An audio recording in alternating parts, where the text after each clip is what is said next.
6 bulan misalnya kita udah sebenarnya outdated. Nah, sampai di mana sekarang discriminative deep learning? Jadi neural network base input layer menyatakan dimensi dari datanya, ditambahin hidden layer di dalamnya. Setiap neuron di situ akan perform non-linear activation yang dulunya hanya threshold function, terus dibuat jadi sigmoid, jadi ReLU dan pooling layer dan lain-lain. Bahkan sudah ada mekanisme seperti attention atau residual blocks dan lain-lain. Ini jadi hutan belantara waktu tim saya pertama kali belajar ini. Nah, kami bersyukur di Samsung karena kita start membuat materi akademi kita sejak deep learning itu masih very early stage. Jadi sekarang kita punya materi yang ada deep feed-forward neural network, convolution neural network, long short-term memory, ini recurrent neural network, GRU juga recurrent neural net autoencoder. Menurut kita ini adalah basic architecture yang semua AI engineers harus paham. Sehingga pada saat mereka membaca paper dan mereka melihat neural architecture, itu dia punya basic understanding untuk bisa mengikuti paper tersebut. Dengan discriminative learning sekarang, pencapaian computer vision untuk image recognition misalnya membedakan objek dari computer vision dari image misalnya, itu sudah melebihi kemampuan manusia.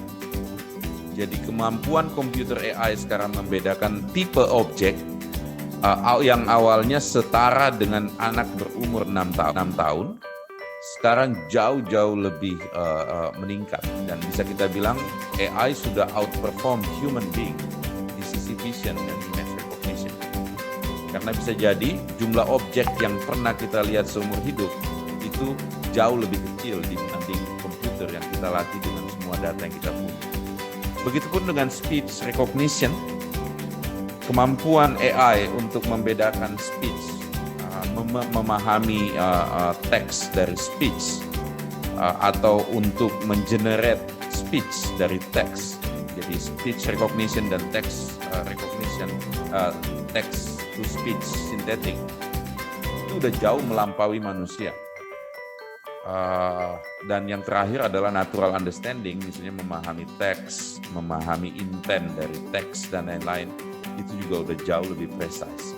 Tentu saja kemampuan diskriminatif ini itu akan membuat banyak sekali fitur di industri, terutama kita bisa memanfaatkan kemampuan vision, speech recognition, dan NLU ini menjadi bagian dari sistem yang lebih kompleks. Seperti di Samsung kita baru rilis aplikasi yang namanya Ride Buddy, itu untuk membantu pengendara motor untuk menerima message. Jadi kalau ada message yang urgent itu dibacain dengan text to speech dan saya melakukan perintah voice command ke mobile device-nya untuk melakukan sesuatu dalam kondisi emergency. Nah, yang sebenarnya dilakukan di discriminative deep learning ini adalah meniru kemampuan diskriminatif manusia dan memasukkannya ke dalam mesin. Dan banyak sekali skenario, menurut saya potensi use case-nya sangat besar di any industry.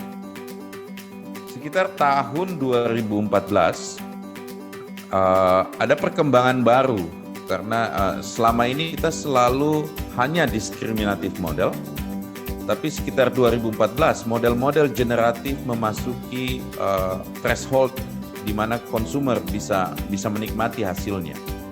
Berbeda dengan diskriminatif model, generatif model ini tugasnya adalah mengenerate data dari sampel data.